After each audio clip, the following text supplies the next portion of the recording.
So today I want to talk about this. I want to bring in a graphical representation, which I often don't have during these live videos, and I want to tie it into the astrology with to bring together some of the things we've been going through. Um, Visuals are very helpful. A lot of people are visual learners. So, as you've seen from this title and from this thumbnail, I want to talk about the collapse of the 9/11 era wave function. So, in my opinion, we have just recently ended the 9/11 era, or it's at least very rapidly on the way out. Now, the way I look at this, an era, it's basically a generation.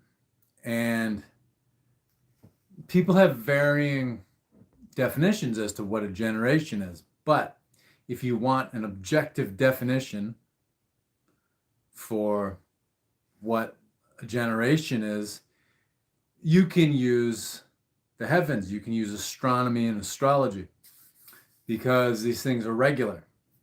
Many conjunction, well, actually, every conjunction and every cycle of every planet is very regular. So, how I'm relating this whole thing to the end of the, I'll turn my heat down, the end of the 9/11 era, I'm using the Jupiter-Saturn conjunction that occurs every 20 years. So it's like clockwork. Not 20 years to the day, but every 20 years, give or take a couple months, a few months.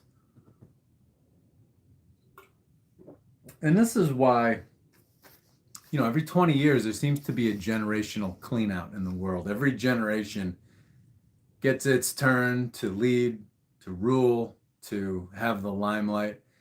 And then they slowly, kind of fade into the background. They don't have as much energy to, keep that up.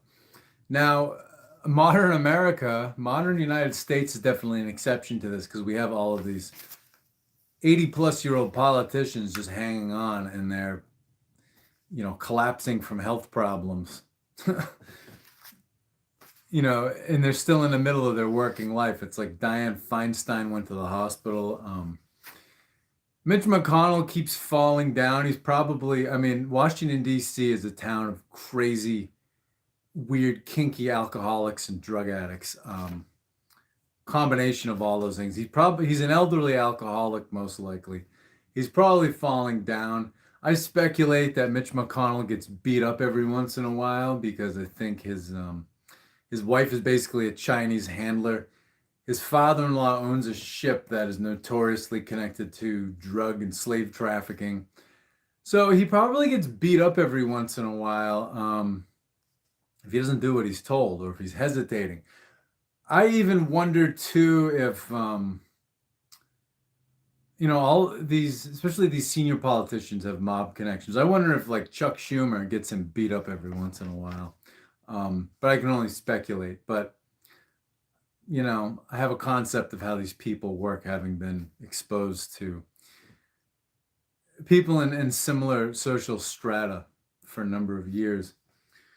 So, yeah, every generation is supposed to get its turn, but this process is being retarded and being hindered in the modern U.S. You've got President Dementia, who, talking about another term, all that kind of thing. Nancy Pelosi still hanging on. So this is what we're dealing with.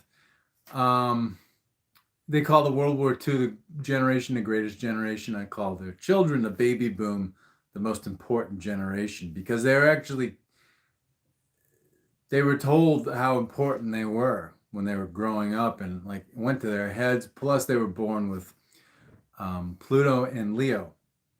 So it means they're here to understand that they have a divine nature, but they also have to understand that everyone else is just as divine as they are. So, but yeah, there should be this generational clean out every 20 years. And things that are initiated, so companies that are started, relationships that are started, long-term campaigns and efforts that are begun around this Jupiter-Saturn conjunction. They don't last because Jupiter and Saturn together, they're basically a force of manifestation. Jupiter is expansion, Saturn is limitation. So you put them together and they clean out the last 20 years and they bring in a new 20 years. So yeah, this is quite interesting. So in the ancient world, people knew that you do not select leaders during one of these years when Jupiter and Saturn meet because they don't last. They get basically cleaned out with the last 20 years. So this is why the US presidents have overwhelmingly died in office who were elected in 0 years. So, or there was an assassination attempted. So Bush Jr. Elected in 2000, assassination attempt, he survived. Reagan, 1980, assassination attempt, he survived. Kennedy, elected in 60, assassinated during his first term. 1940, Roosevelt died was at the beginning of his fourth term, but he happened to be elected in 1940. 1920 was Harding, died a few years later during his first term. 1900, McKinley was elected, was assassinated shortly thereafter. 1880 was Garfield, Chester Garfield. He was assassinated during his first term. 1860, Lincoln elected, assassinated during his second term in 1865. And what was it? 1840 was Harrison. Died I think like a month into his first term. So they call it the curse of Tippecanoe. You can look that up. So you don't choose leaders during this time because they don't last. Something happens. Or they're seemingly ineffectual, but they do get a lot done on behalf of their masters. But anyway, so every 20 years, you have this generational cleanout. So things that are initiated during these years, they don't last. They make a mess. They look like they're going to succeed, but they don't. So I'm going to tie that to this 9/11 era world. So basically this was shown to me. This wasn't completely original on my part. I have to be honest. So what I did here was created this bell curve. So the bell curve, it's kind of shallow, but it's on an upward trajectory. Year 2000. Year 2000, Bill Clinton was still in office. His administration did a lot to prep us for the 9/11 era world. There were a lot of secret executive orders and a lot of domestic surveillance. And that whole 9/11 event was planned during his administration. I don't think he was involved, but he probably knew a little something was going on, and it was best that he cleared out of public life. So things were ramping up during the 90s, and in 2000, it's gaining momentum. And then shortly thereafter, you get into 9/11, 3/4 of the way through 2001. And then the curve goes pretty vertical. And it's very steep until about 2005. So, in the aftermath of 9/11, it was a crisis that was used to capitalize upon. And, you had the Patriot Act, you had Department of Homeland Security, which was created. One of the major consultants for that was, what's his name? Richard Wolff. Wolff was the number 2 in command of the East German secret police. So that's where they got that idea for Homeland Security. And it's interesting too. You talk about the Patriot Act shortly after year 2000. Joe Biden and his staff actually wrote the Patriot Act in, what was that, 1994, after the Oklahoma City bombing. But it was far too crazy for the Congress at that time. But in 2002, when the thing was getting passed and Joe Biden was a Delaware senator, he bragged and he was like, "Oh, I created that whole thing." So basically, late 2001, 2002, the Patriot Act was resurrected and put into effect. So Mr. Biden's creation was resurrected. He didn't get a ton of credit, but he credited himself, and rightfully so. So 2000, in the 90s, this was kind of ramping and going vertical, and then it slowed down in 2005. So another comment about the year 2000. I want to draw some similarities between, the late 90s, the 2023, or the 2000 and 2020. The time around 2000 and the time around 2020 are basically bookends in this era. So shortly before 2000, what was that? I think it was in 99 into 2000, you had the dot-com bubble burst. So that was a tech bubble. The internet was becoming very popular, very mainstream, and there was a tech bubble. Basically, people started all these companies. They started all these dot-coms. The stock prices were wildly inflated, and the bubble burst. People lost a lot of money. People got slaughtered in the stock market. So you had a tech bubble bursting before the end of this 9/11 era. Now on the other end, so this is 2020 right here. We're into 2023. We are undergoing a tech bubble bursting right now. We've seen the Silicon Valley Bank implode and get shut down by the Federal Reserve and the FDIC, the Federal Deposit Insurance Corporation. Or is it a commission? I can't remember. One of the two, same difference. So at both ends of this 9/11 wave function, tech bubble bursting, tech bubble bursting. So tech bubble bursting in 99, 2000, that was the reason why we invaded Afghanistan and then Iraq. It was one reason. So in the beginning, after 9/11, the idea was, we're going to do a surgical strike to punish these terrorists in Afghanistan. And it's like, really? The supposedly the most advanced, sophisticated terrorist attack in history was planned from a cave in Afghanistan. Stupid, but, on the surface, ostensible level, it's like, okay, you want to go over there and, grab some people and, whack some people. I get it. It originally wasn't supposed to be an invasion and a 20-year occupation, but the plan B, so that war in Afghanistan and that occupation was needed in order to pump up the economy because the dot-com bubble had burst and nobody was coming to our rescue. There were no bailouts. The American people were the bailout. So plan A, to keep the economy afloat, was start a big war. Plan B was actually to nationalize people's retirement and pension funds and give them treasury bonds in exchange. And that would have caused a geriatric riot from coast to coast.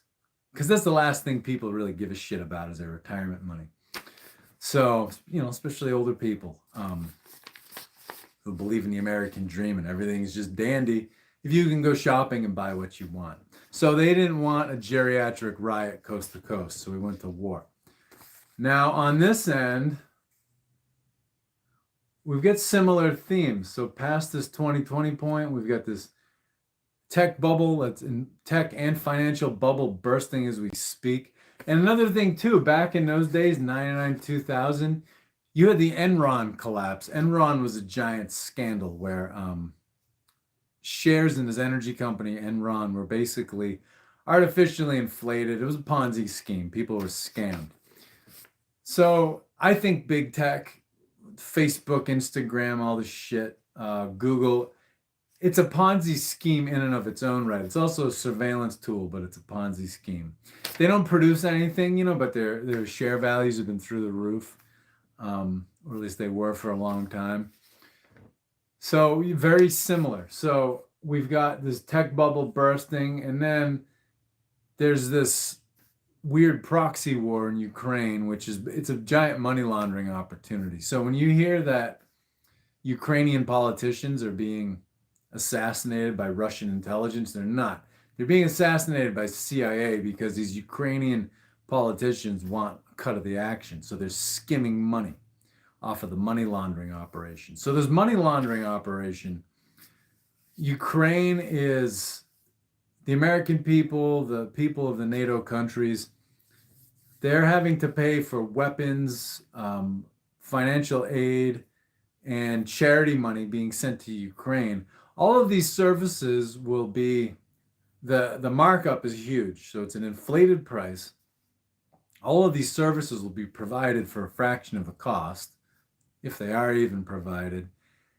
And the money is going to these mega corporations, and the taxpayers are paying for it. Now the politicians are getting kickbacks. Now, if you try to muscle in on something like that and take some of that money, you're fucking dead. And CIA exists to protect the mega corporations that are conducting this war in Ukraine and this money laundering operation. So the weapons companies, the energy companies, the banks, the charities, all that stuff.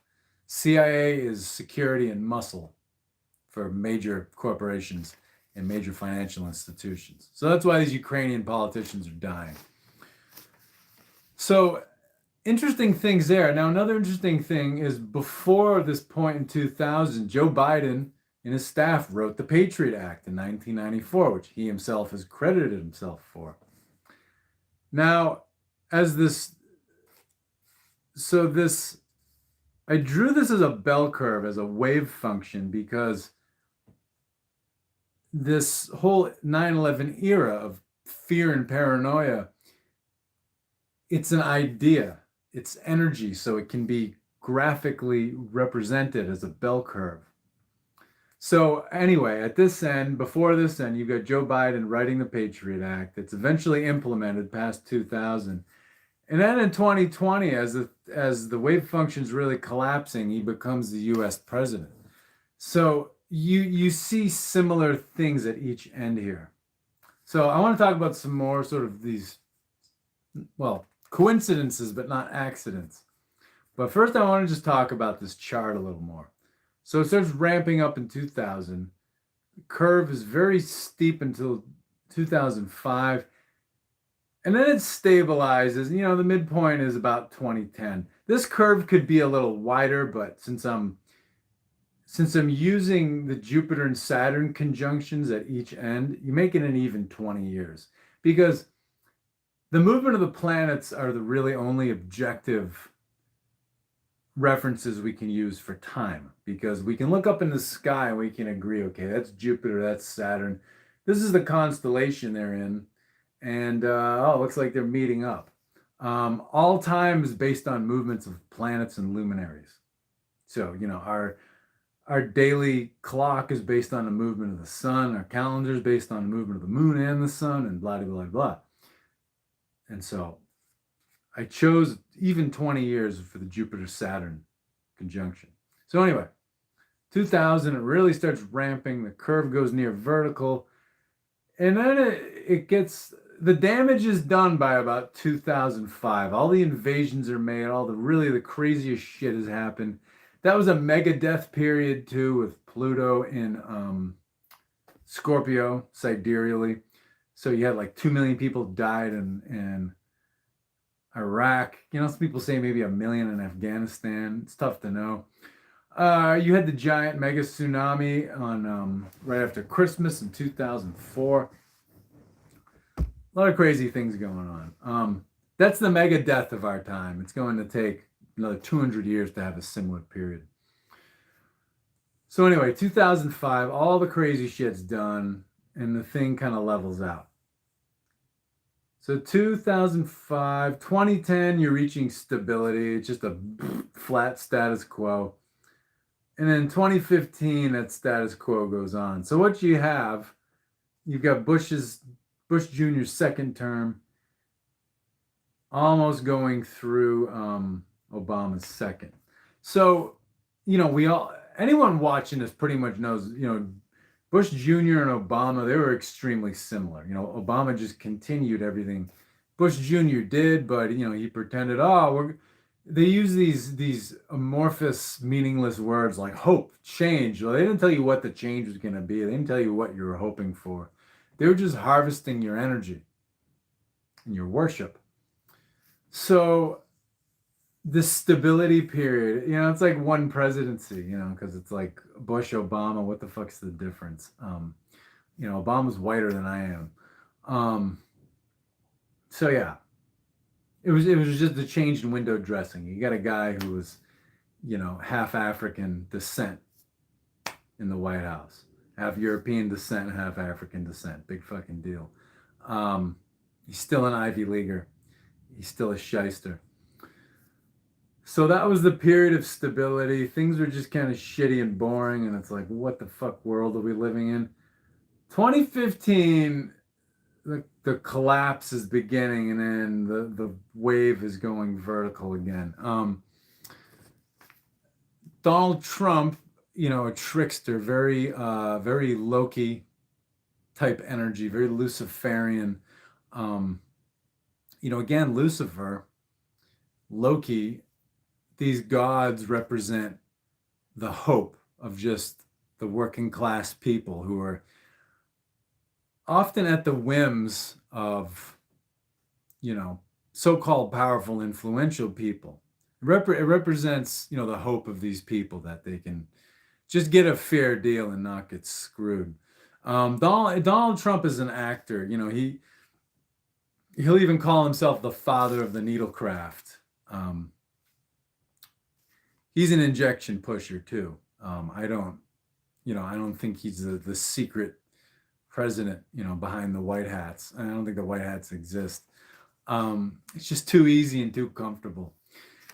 But we do have competing deep states tripping all over each other. But anyway, 2015, he announces his run, and that was the first hint of Trump derangement syndrome, where people were just losing their minds over the prospect that he might be the US president.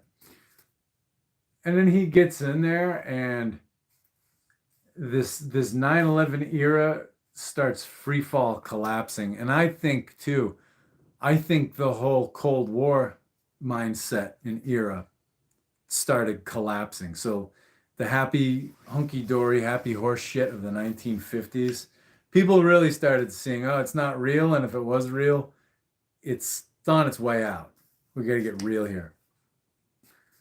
And then, really by 2020, I think it was all dead. And at least unconsciously, globalists, deep staters, they knew this. And the 9/11 era was one of the best things to ever happen to them. And they're like, shit, we gotta keep this up, because now here's some more coincidences, not accidental.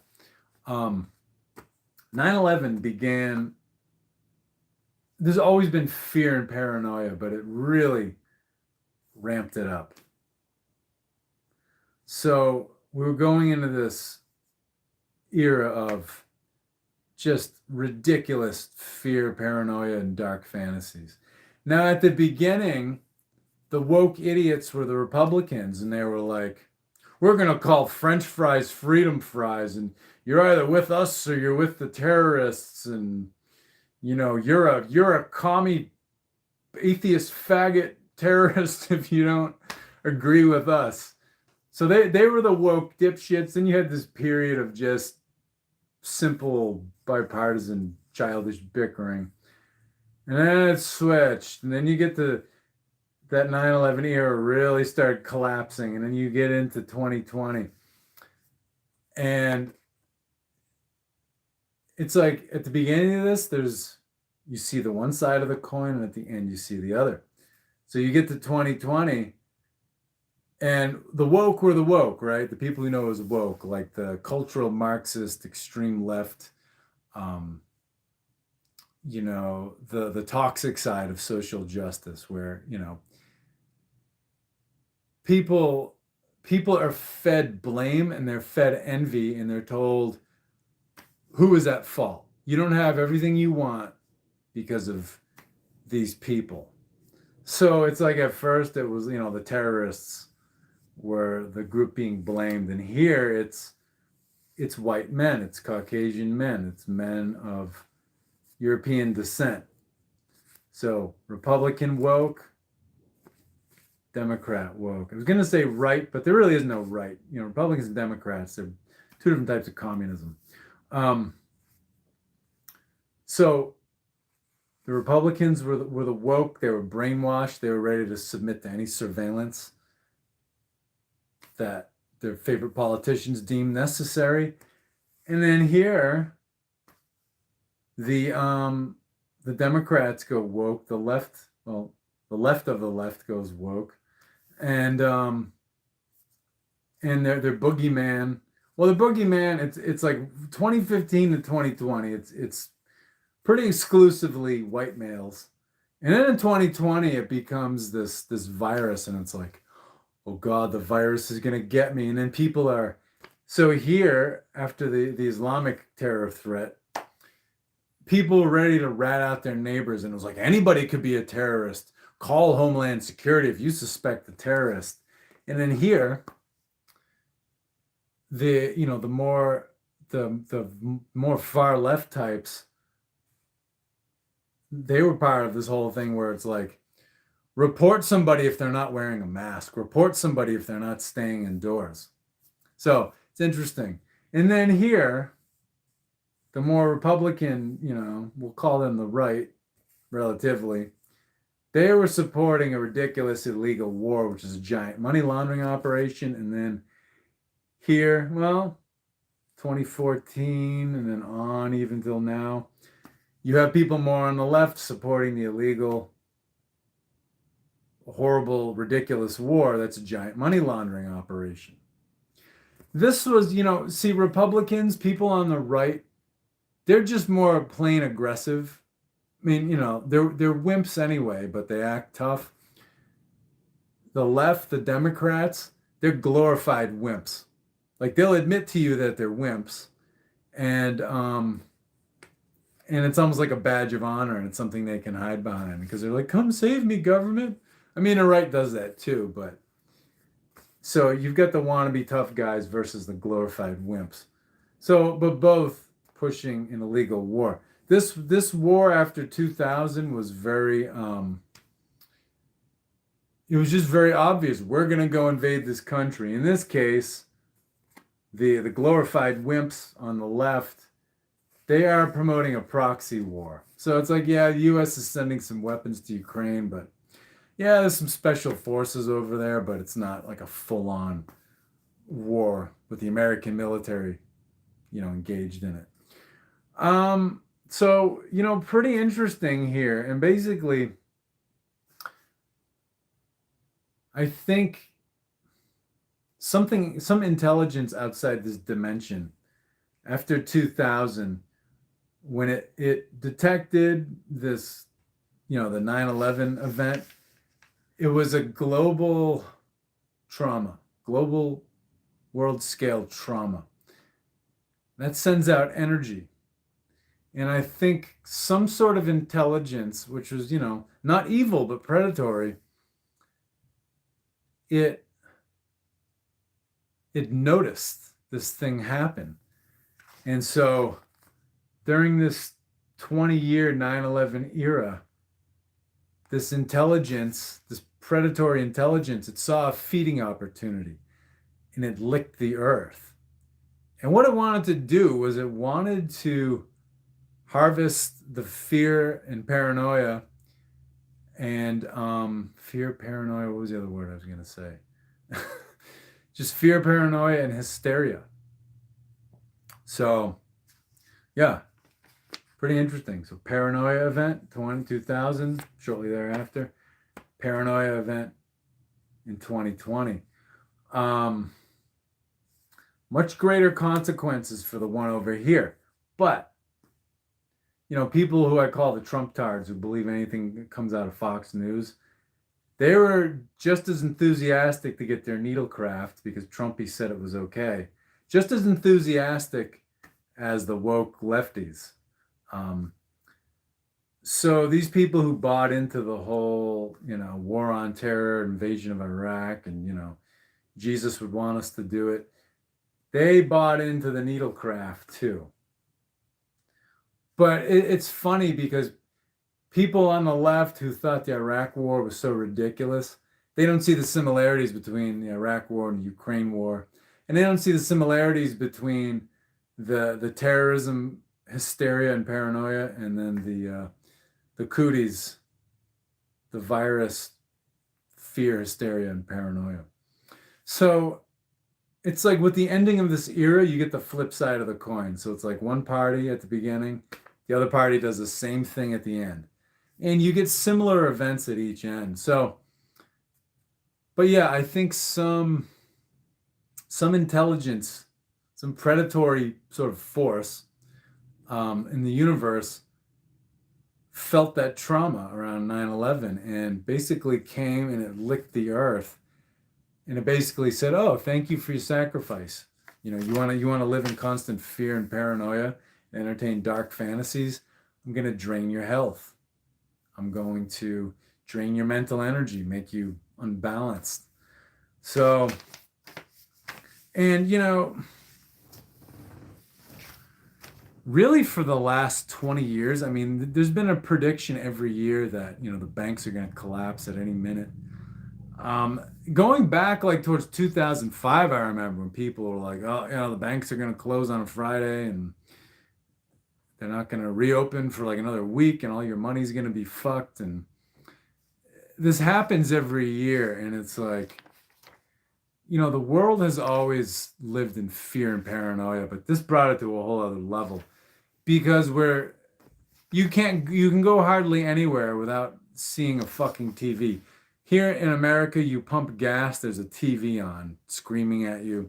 You go to a restaurant, there's like 7 TVs all over the place. Wherever you sit, you're watching a television. Not a nice restaurant, but like the shitty ones. Yeah.